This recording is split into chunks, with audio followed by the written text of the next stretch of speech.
What I think has been overdone and a big waste of American healthcare dollars is the money that has been thrown in trying to get X-ray images, fancy blood tests.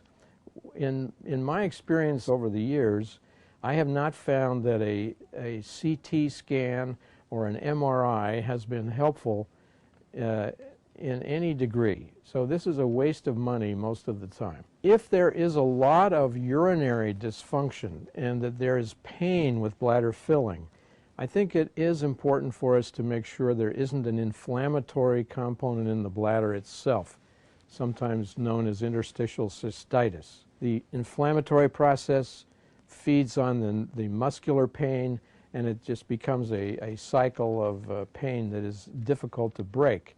And that's the object of our strategy, is to break that pain and get this patient to heal themselves.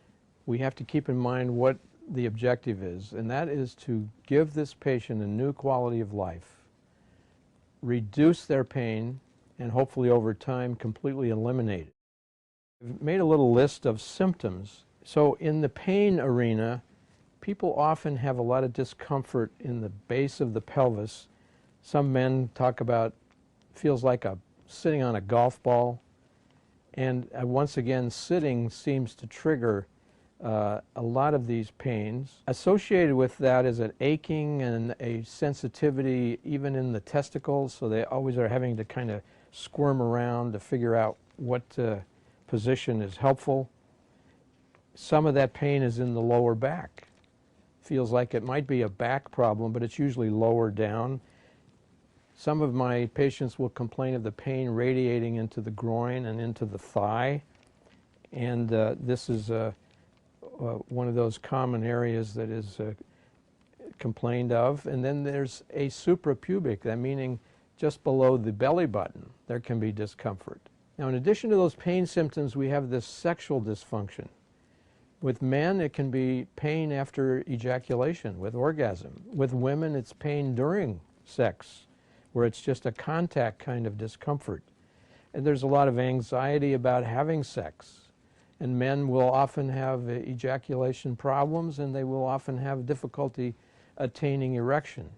It's well known that a pain like this in the pelvis can be very distracting to the nerves, which are responsible to create the relaxation that's required for a great erection.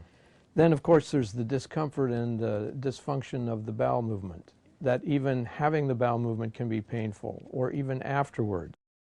This is very upsetting for people. It creates a lot of dismay. People have had to quit their jobs. They have had to go on disability in some cases because of the devastating effects of this, and it becomes a spiral downward, and they become quite despondent and depressed about this problem. We call it the Stanford Protocol because Dr. David Wise came to me many years ago with some concepts of how a lot of this chronic pain is centered in the pelvic muscles, and there's a neuromuscular focus, and that there are these trigger points that need to be addressed.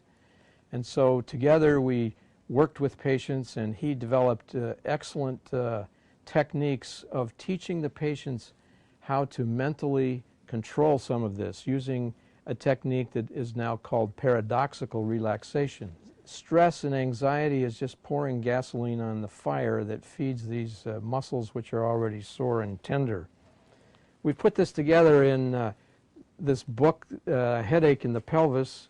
We're coming out with the 5th edition, and each time we rewrite this, we find new concepts, and we can report on some of the research that we've done with the patients that we've seen over the years. We published a paper to look at sexual function, for example, in men, and showing that over time, given myofascial release, cognitive paradoxical relaxation training, these men are able to regain their ability to have a better sex life.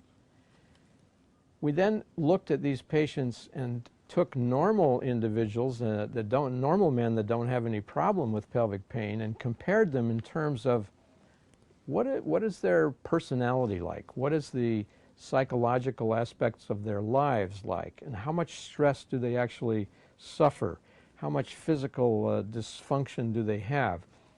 And when we administered these questionnaires, it was very clear that you could see the discrepancy between a normal group of men and these men. And then we had them take saliva samples to see on a daily basis what's happening to their cortisol. Cortisol is the gasoline that feeds the body, and we found that a lot of men with pelvic pain have cortisol that rises very quickly in the morning. And then we have now done some work where we bring these patients into the hospital and we're stressing them in the afternoon when the cortisol is normally low, and we're surprisingly finding that the stimulus for producing cortisol is quite blunted in these people with pelvic pain, so that when they are stressed with these structured tests, that they don't respond as well as a normal individual. One of our earliest research projects was to evaluate over a period of time what happens to these individuals when we have administered our Stanford Protocol. These were men who came to us who had had multiple therapies of other types and had never been able to resolve the issue. Using the myofascial trigger point release and the paradoxical relaxation, these patients were then followed from at least 3 months and sometimes up as long as 2 or 3 years. You have to remember, these are individuals who had an average of 5 years of pain before we had a chance to work on them. So we were happy to see at the end of that time, when you evaluated these patients, we had 70% of the individuals say that they were markedly better or moderately better.